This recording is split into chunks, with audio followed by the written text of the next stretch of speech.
The event starts, about 5 minutes left. So let me try and get some concluding remarks from my panelists as well in this particular segment before we start the official program as far as the groundbreaking ceremony of the new Parliament building is concerned. Mr. Narayan, what is it that you are going to look forward to as far as the new building is concerned? What is that one thing that that excites you or that you're looking forward to?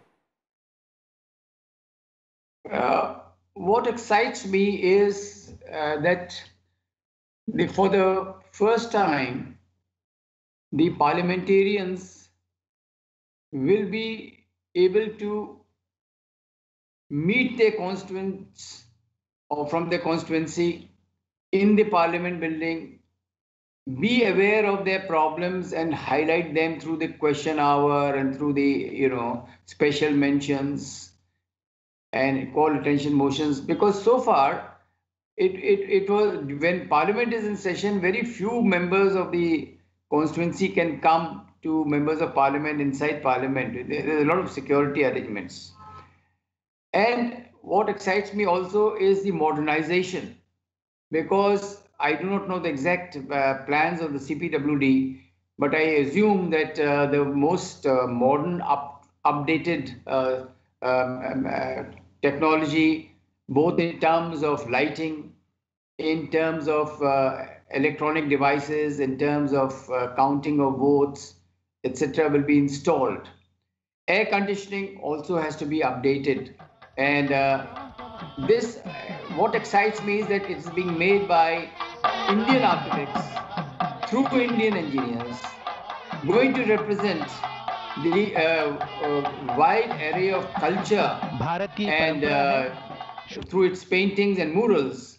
Sorry to cut you short, Mr. Narayan. Let me just quickly update our viewers about the live proceedings that are taking place right now. The Prime Minister has made his way to the venue along with the Speaker of the Lok Sabha, the Urban Development Minister and Housing Minister, of course, Mr. Hardeep Puri, as well as the Parliamentary Minister.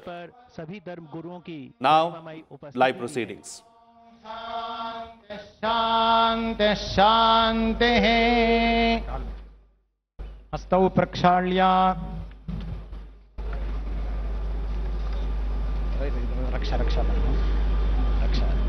अपवित्रः पवित्रो वा सर्वावस्थाङ्गतोऽपि वा यस्मरेत् पुण्डरीकाक्षं सबाह्याभ्यन्तरः शुचिः पुण्डरीकाक्षः पुनातो पुण्डरीकाक्षः पुनातो पुण्डरीकाक्षः पुनातो येन बद्धो केशवाय नमः नारायणाय नमः माधवाय नमः गोविन्दाय नमः विष्णवे नमः मधुसूदनाय नमः त्रिविक्रमाय नमः वामनाय नमः श्रीधराय नमः ऋषिकेशाय नमः पद्मनाभाय नमः दामोदराय नमः श्रीमहागणपतये नमः लक्ष्मीनारायणाभ्यां नमः उमामहेश्वराभ्यां नमः वाणी हिरण्यगर्भाभ्यां नमः शचीपुरन्दराभ्यां नमः अरुन्धती वसिष्ठाभ्यां नमः सीतारामाभ्यां नमः दुर्गायै नमः गणपतये नमः क्षेत्रपालाय नमः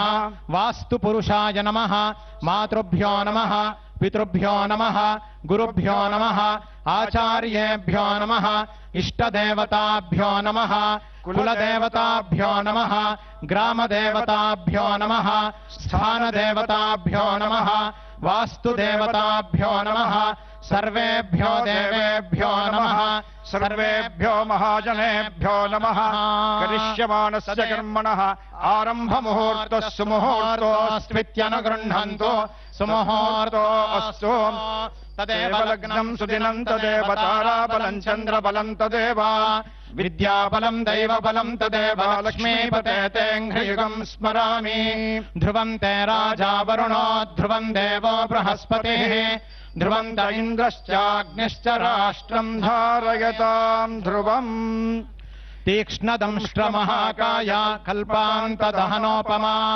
भैरवाय नमस्तुभ्यम् अनुज्ञां दातुमर्हसि भैरवाय नमः।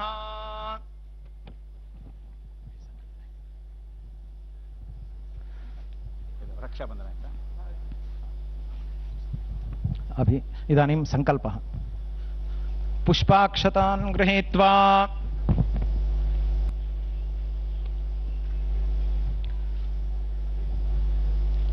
शुभतिथौ अमुकगोत्रः नरेन्द्र दामोदरदासमोदी नाम अहम् एतद्देश प्रतिनिधिभूतः एतद्देशवासिनां सर्वेषां सज्जनानां योगक्षेमार्थं राष्ट्रविरोधिनां निबर्हणद्वारा जनानां चित्तशान्ति चित्तस्थैर्य संतोषादि अभिवृद्ध्यर्थं एतद्देश वासिनां परस्पर विद्वेष परस्पर निंदा परस्पर हिंसादीनां निवृत्त्यर्थं परस्पर सौमनस्य सिद्ध्यर्थं एतद्देश परिपालन समये मुख्यामात्य महोदयेन अन्यैः सचिवादिभिश्च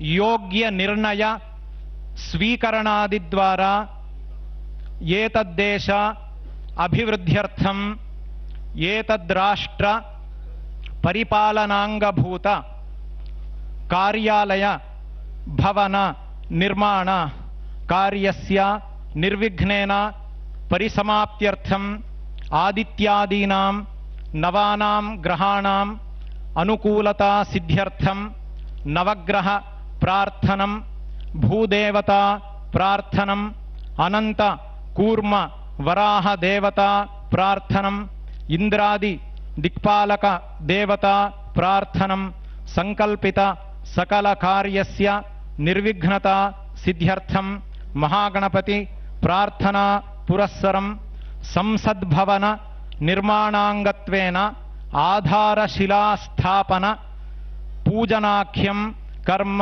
करिष्ये। मुदैति सर्वं तत्सुप्तस्य तथैवेति दूरङ्गमं ज्योतिषां ज्योतिरेकं तन्मे मनः शिव संकल्पमस्तु। नमो गुरुभ्यो गुरुपादुकाभ्यो नमः परेभ्यः परपादुकाभ्यः आचार्य सिद्धेश्वर पादुकाभ्यो नमोस्तु लक्ष्मीपति पादुकाभ्यः श्री सद्गुरु चरणारविन्दाभ्यां नमः। सुमुखश्चैकदन्तश्च कपिलो गजकर्णकः लंबोदरश्च विकटो विघ्नराजो गणाधिपः धूमकेतुर्गणाध्यक्षः फालचन्द्रो गजाननः। द्वादशैतानि नामानि यः पठेत् शृणुयादपि विद्यारम्भे विवाहे च प्रवेशे निर्गमे तथा संग्रामे सर्वकार्येषु विघ्नस्तस्य न जायते। शुक्लाम्बरधरं विष्णुं शशिवर्णं चतुर्भुजं प्रसन्नवदनं ध्यायेत् सर्वविघ्नोपशान्तये। अभीप्सितार्थसिद्ध्यर्थं पूजितो यः सुरैरपि सर्वविघ्नच्छिदे तस्मै गणाधिपतये नमः। गणानां त्वा गणपतिगुं हवामहे कविं कवीनामुपमश्रवस्तमम् ज्येष्ठराजं ब्रह्मणां ब्रह्मणस्पत आनः शृण्वन्नोतिभिः सीदसादनम्। नमो व्रातपतये नमो गणपतये नमः प्रमथपतये नमस्ते अस्तु लंबोदरायैकदन्ताय विघ्ननाशिने शिवसुताय श्रीवरदमूर्तये नमः नमः। वक्रतुण्ड महाकाय सूर्यकोटिसमप्रभा निर्विघ्नं कुरु मे देव सर्वकार्येषु सर्वदा। श्रीमहागणपतये नमः। सर्वोपचारार्थे गन्धाक्षतपत्रपुष्पाणि समर्पयामि। क्षेत्रस्य पतिना वयगं हित। अभी नया संसद भवन के निर्माण हेतु सभी कार्य निर्विघ्न से संपन्न हो, इसलिए भगवान गणेश जी का सबसे पहले प्रार्थना की गई है। सुबह से हमने पूजा सब कुछ किया हुआ था। अब इसके उपरांत क्षेत्रपाल की प्रार्थना करके उसके बाद भूमाता की प्रार्थना करेंगे। उसके उपरांत अनंत रूपी आदिशेष की पूजा करेंगे। तदुपरांत कूर्म और वराह रूपी भगवान विष्णु की प्रार्थना करेंगे। नवग्रह की प्रार्थना करके नवरत्न से भरा आधारशिला की स्थापना की जाएगी। उसके बाद में नवधान्य नवरत्न और पंचधातु से भरा हुआ कलश की स्थापना होंगे। उसके बाद शंकु स्थापना किया जाएगा। सबसे अंतिम में आधारशिला सबसे प्रमुख शिलान्यास भी किया जाएगा। अभी क्षेत्रपाल की प्रार्थना करेंगे। क्षेत्रस्य पतिना भयगुं हितेन वदयामसि गामश्वम् पोषयित्वा स नो मृडातीदृशे क्षेत्रपालाय नमः सूर्यशौर्यमथेन्दुरिन्द्रपदवीम् सन्मङ्गलम् मङ्गलः सद्बुद्धिम् च बुधो गुरुश्च गुरुताम् शुक्रः शुभम् शनिः राहुर्बाहुबलम् करोतु विपुलम् केतुः कुलस्योन्नतिम् नित्यम् प्रीतिकराः सततम् सर्वेऽनुकूलाग्रहाः आरोग्यम् पद्मबन्धुर्वितरतु नितराम् सम्पदम् शीतरश्मिः भूलाभम् भूमिपुत्रः सकलगुणयुताम् वाग्विभूतिम् च सौम्यः सौभाग्यम् देवमन्त्रे रिपुभयशमनम् भार्गवः शौर्यमार्किः दीर्घायुः सैंहिकेयो विपुलतरयशः केतुराचन्द्रतारम् अरिष्टानि प्रणश्यन्तु दुरितानि भयानि च शान्तिरस्तु शुभम् मेस्तु ग्रहाः कुर्वन्तु मङ्गलम् नमः सूर्याय चन्द्राय मङ्गलाय बुधाय च गुरुशुक्रशनिभ्यश्च राहवे केतवे नमः आदित्यादिनवग्रहेभ्यो नमः इन्द्राद्यष्टदिक्पालकेभ्यो नमः श्यामाम् विचित्राम् शुकरत्नभूषणाम् पद्मासनाम् तुङ्गपयोधरानताम् इन्दीवरे द्वे नवशालिमञ्जरीम् शुकम् दधानाम् स्वधाभजामहे वराङ्कुशौ पाशमभीतिमुद्राम् करैर्वहन्तीम् कमलासनस्थाम् बालार्ककोटिप्रतिभाम् त्रिनेत्राम् भजेऽहमम्बाम् जगदीश्वरीम् ताम् महेद्यौः पृथिवी च न इमम् यज्ञम् मिमिक्षताम् पिप्रतान्नो भरीमभिः धनुर्धरायै विद्महे सर्वसिद्ध्यै च धीमहि तन्नो धरा प्रचोदयात् भूदेव्यै नमः सर्वोपचारार्थे गन्धाक्षतपत्रपुष्पाणि समर्पयामि खननार्थमनुज्ञाम् देहि ओम ह्रीं स्फुर स्फुर प्रस्फुर प्रस्फुर घोर घोर तरतनुरूप चट चट प्रचट प्रचट कह कह वम वम बंध बंध घातय घातय हुंफट श्रीं पशु हुंफट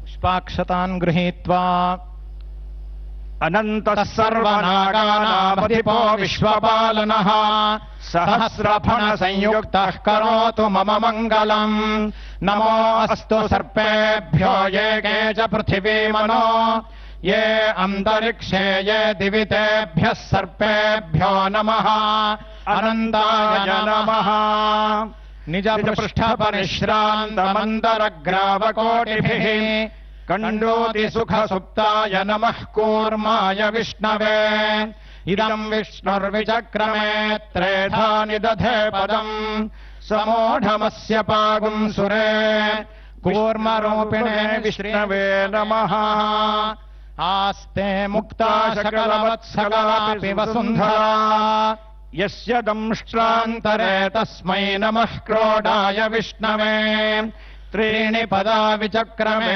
विष्णुर्गोपादाभ्यः अतो धर्माणि धारयन् वराहरूपिणे श्रीविष्णवे नमः सर्वोपचारार्थे गन्धाक्षतपत्रपुष्पाणि समर्पयामि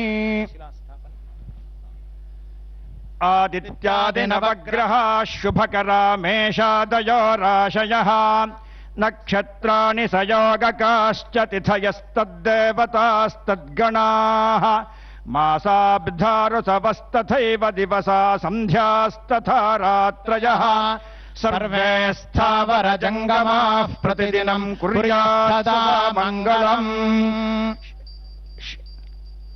आधारशिलास्थापनलग्नकाले नवग्रहाः सुप्रीताः सुप्रसन्ना वरदा भवन्तु सुमुहूर्तः सावधानाः सुलग्नाः सावधानाः तदेव लग्नम् सुदिनम् तदेव ताराबलम् चन्द्रबलम् तदेव विद्याबलम् दैवपदम् तदेव लक्ष्मीपते तेऽङ्घ्रियुगम् स्मरामि ध्रुवाद्यौर्ध्रुवा पृथिवी ध्रुवासः पर्वता इमे ध्रुवम् विश्वमिदम् जगद्ध्रुवो राजा विशामयम् ध्रुवम् ते राजा वरुणो ध्रुवम् देवो बृहस्पतिः ध्रुवम् त इन्द्रश्चाग्निश्च राष्ट्रम् धारयताम् ध्रुवम् गृह वै प्रतिष्ठा सूक्तम् तत्प्रतिष्ठितमया वाचा स्तव्यम् तस्माद्यद्यपि दूर इव पशून् लभते गृहामे वै नानादिगमिषति गृहा हि पशूनाम् प्रतिष्ठा प्रतिष्ठा नर्य प्रजाम् मे गोपाय अमृतत्वाय जीवसे जाताञ्जनिष्यमाणान् च अमृते सत्ये प्रतिष्ठिता आधारशिलास्थापन मुहूर्तः सुमुहूर्तोऽस्मि विद्यानुगृह्णन्तु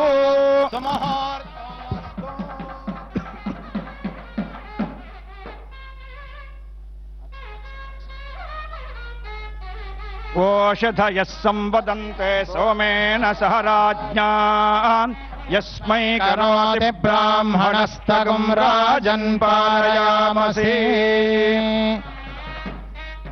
पर्वत इवाविचाचलिः इन्द्र इवेह ध्रुवस्तिष्ठा इह राष्ट्रमुधारया अभितिष्ठ पृतन्यतः अधरे सन्तु शत्रवः इन्द्र इव वृत्रः तिष्ठा अपः क्षेत्राणि सञ्जयन् इन्द्रयेण मदीधरत ध्रुवम् ध्रुवेण हविषा तस्मै देवाधिब्रवन् अयम् च ब्रह्मणस्पतिः शङ्कुस्थापन मुहूर्तः सुमुहूर्तोऽस्त्वित्यनुगृह्णन्तु शङ्कुस्थापन मुहूर्तः सुमुहूर्तो अस्तु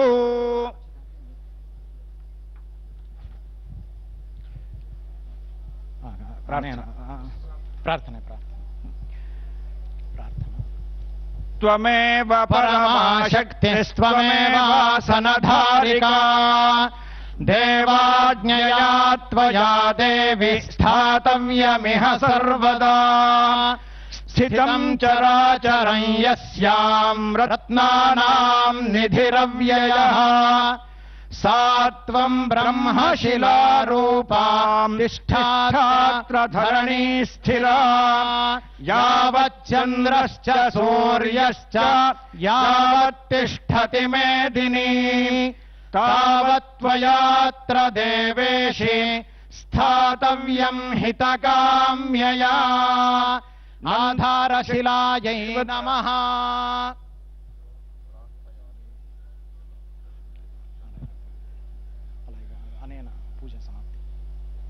अनेन आधारशिलास्थापन भूदेवतादिपूजनेन श्री परमेश्वरः प्रीयताम् कायेन वाचा मनसेन्द्रियैर्वा बुद्ध्यात्मना वा प्रकृतिस्वभावात् करोमि यद्यत् सकलम् परस्मै नारायणायेति समर्पयामि। ॐ तत्सत्। ॐ सहना भवतु सहनौ भुनक्तु सह वीर्यम् करवावहै तेजस्विनावधीतमस्तु मा विद्विषावहै। ॐ शान्तिः शान्तिः शान्तिः।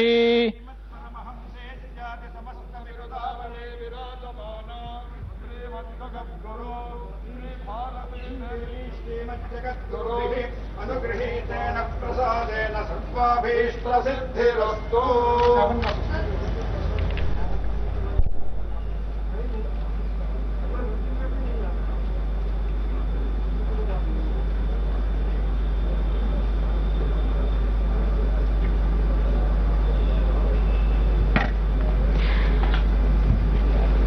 पारंपरिक विधि विधान से संपन्न हुए शिलान्यास पूजन के अंत में माननीय प्रधानमंत्री जी के बाद लोकसभा अध्यक्ष, राज्यसभा के उपसभापति, संसदीय कार्य मंत्री और आवासन एवं शहरी कार्य मंत्री भूमि पूजन सामग्री अर्पित कर रहे हैं। वासिष्ठे पशुभिश्चाप्नुहि प्रजाः भद्रे काश्यपदायादे प्रजानां भद्रमावह जये भार्गवदायादे प्रजानां जयमावह पूर्णे भार्गवदायादे पूर्णकामां प्रजां कुरु।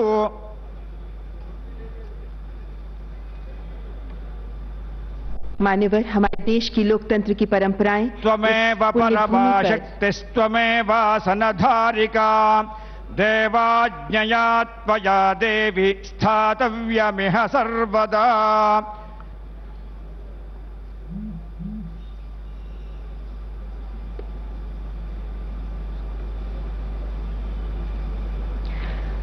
Ladies and gentlemen, the auspicious ceremony of laying of foundation stone has been concluded, and now Honorable Prime Minister is proceeding to unveil the plaque. माननीय प्रधानमंत्री जी के कर कमलों द्वारा नए संसद भवन का शिलान्यास संपन्न हो गया है। अब प्रधानमंत्री जी पट्टिका का अनावरण करेंगे। मान्यवर, हमारे देश में लोकतंत्र की परंपराएं इस पुण्य भूमि पर हमारे यशस्वी पूर्वजों की हजारों वर्ष पुरानी पीढ़ियों से चली आ रही हैं, निरंतर समृद्ध और मजबूत हो रही हैं। वैदिक ऋषि कामना करते हैं, ओम सहना भवतु सहनौ भुनक्तु सह वीर करवावहै तेजस्विनावधीतमस्तु मा विद्विषावहै। माननीय प्रधानमंत्री जी पट्टिका का अनावरण करने के लिए जाते हुए और प्रधानमंत्री जी के साथ आदरणीय लोकसभा अध्यक्ष समेत विशिष्ट अतिथिगण भी पट्टिका अनावरण में प्रधानमंत्री जी के साथ।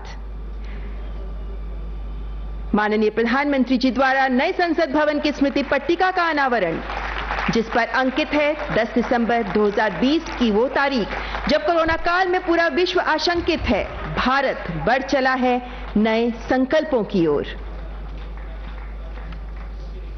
किसी राष्ट्र के इतिहास में कुछ अवसर मील पत्थर जैसे होते हैं, जब राष्ट्र अपनी गौरवमय यात्रा को पीछे मुड़कर देखता है और गर्व तथा विश्वास के साथ अगला महत्वपूर्ण कदम रखता है।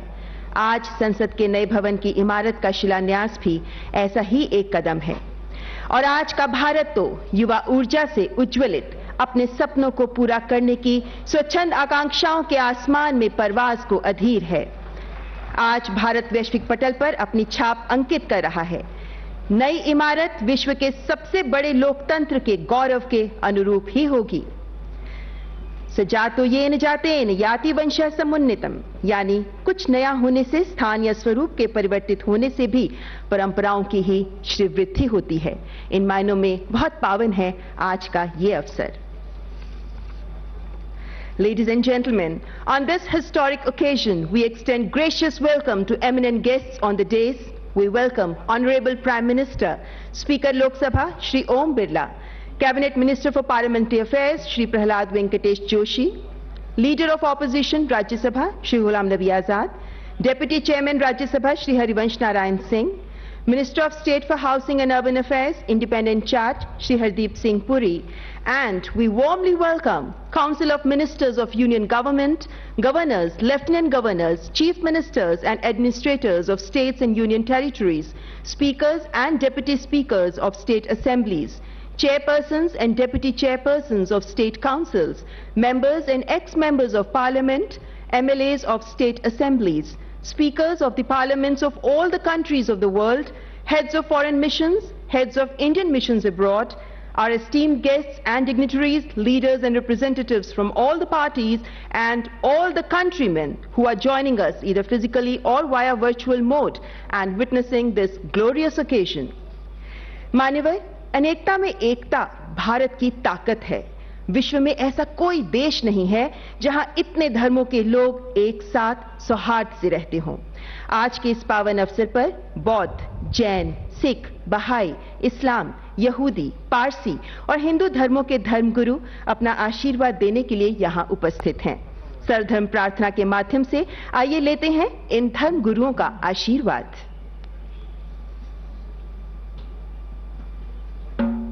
नमो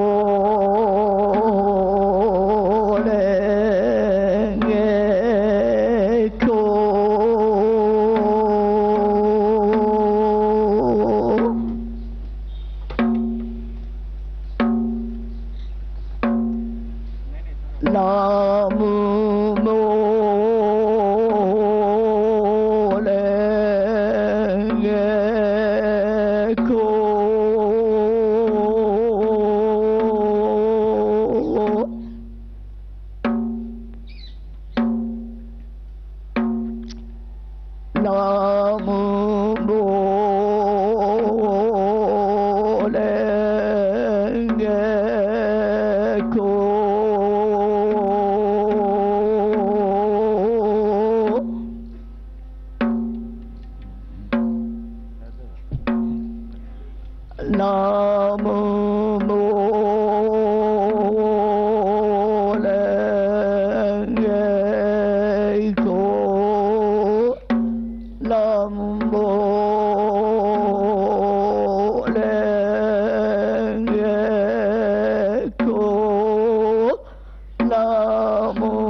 नमो तस्सा भगवतो अरहतो सम्मा सम्बुद्धास्सा नमो तस्सा भगवतो अरहतो सम्मा सम्बुद्धास्सा नमो तस्सा भगवतो अरहतो सम्मा सम्बुद्धास्सा ओम नमो भगवते अपरिमिता अयुर्ज्ञाना सुविनिचिता तेंजोरंजाया तादांगाताय अरहते सम्या सम्बुद्धाया तेयथा ओम पुनाये पुनाये महापुनाये अपरिमिता पुनाये ज्ञाना संवर्व सिद्धे ओम सर्व संकर परिसिंधि धर्मात् गगाना समिंगाद सोम मिशिदि महानाया परिवारेये सोहा ओम नमो भगवते 빙가제 गुरु민두야 परमानं자야 तादांगा다 अरहते सम्या सम्बुद्धाया तेयथा बे가제 महा베가제 बे가제런자 समिं가데ये सोहा ओम 예달마 हे두바마 हेदुंदे 켄다당가도 हे와데데 켄다요니론 에와마디 마하샤마나예 소하 마하샤마나예 소하 지대야베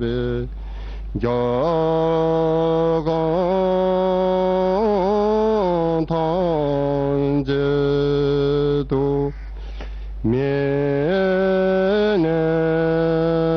면해주네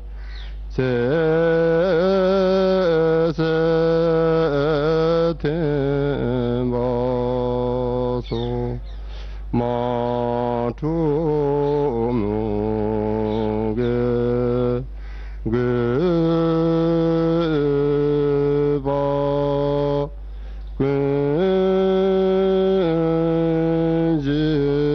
근지네 제레네메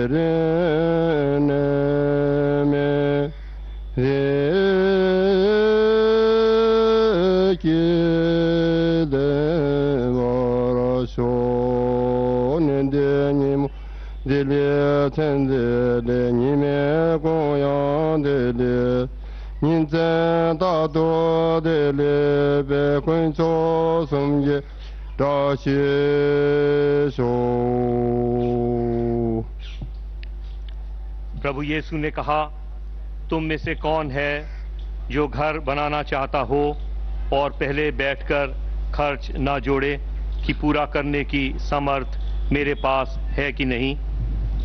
कहीं ऐसा ना हो कि जब वह नींव डाल ले पर तैयार ना कर सके तो सब देखने वाले यह कहकर उसे ठट्ठों में उड़ाने लगें, यह मनुष्य बनाने तो लगा पर तैयार ना कर सका। Then in the presence of the people, Solomon went and stood in front of the altar, where he raised his arms and prayed, Lord God of Israel, there is no God like you in heaven above or on earth below.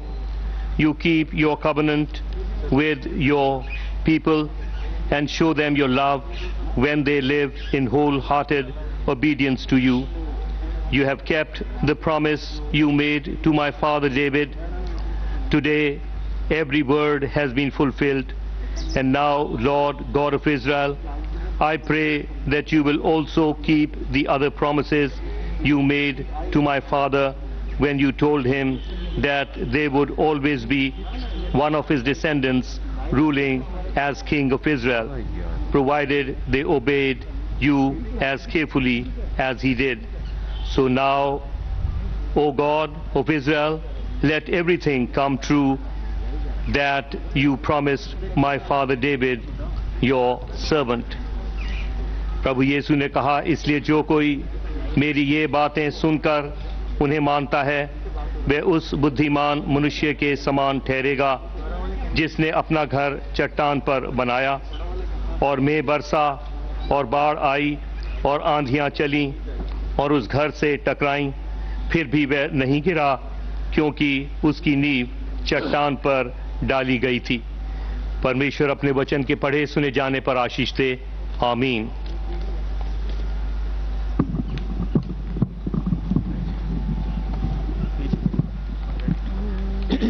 बना में खुदा, बनाओ में आजाद, बख्शाओ यंदे, बख्शाओ यज़गर मेहरबान, रजिस्तयाओ चिस्तयाओ मस्तधातयाओ, शौनियाओ दैनयाओ वंगोयाओ मस्तयस्नोइस, दिन बेराओ सुआदरों के खुदाए बरखलात, फरिस्तादे इनहास के जरतोस, अवर देहास दिन दिने जरतोस, दिने औरा मजदाओ दादे जरतोस पीतमाउन, शोने अशेम वहो वैस्ते मस्तें, उस्ता अस्ते उस्ता हम्माई, याद अशाई वैस्ता यशेम। बहाई प्रार्थना। हे मेरे परमेश्वर, हे मेरे परमेश्वर, अपने सेवकों के हृदय को मिलाकर एक कर दे और उनके समक्ष अपने महान उद्देश्य प्रकट कर, तेरे आदेशों का अनुसरण कर सके और तेरे विधि विधानों का पालन कर सके, इस योग्य उन्हें बना। हे परमेश्वर, उनके प्रयासों में उनकी सहायता कर और उन्हें अपनी सेवा करने की शक्ति प्रदान कर। हे प्रभु, उन्हें केवल उनके अपने ऊपर ही ना छोड़, उनके पगों का अपने ज्ञान के प्रकाश द्वारा मार्गदर्शन कर और उनके हृदयों को अपने प्रेम से आनंदित कर दे। सत्य ही तू उनका सहायक और उनका स्वामी है। Bahaullah.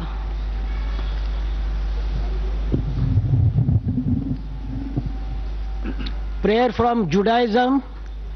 Mizmor shir hanukah habayit le David aromim ka Adonai ki dilitani velo simata oy baili Adonai Elohai siwati elekap vatirfaeni Adonai Elitab min she'on nafshi hitani miyar dibor zamerul Adonai hasidak vehodok lezeker kotsho kirega be'afop haim birsonop bayrem yalin bekip velaboker rinap ואני אמרתי בשלבי בל אמות לעולם אדוני בשונך העמדת להריוס הסתרת פניך הייתי נבהל אליך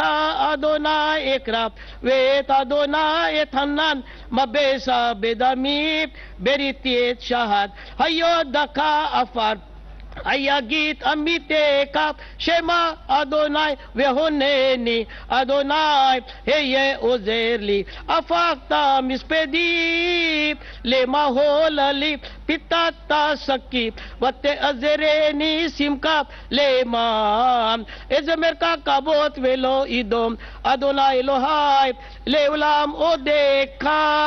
Psalm 23. The Lord is my shepherd, I shall not want.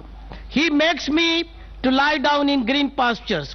He leads me gently beside the still waters. He refreshes my soul. He guides me in the paths of righteousness for his name's sake.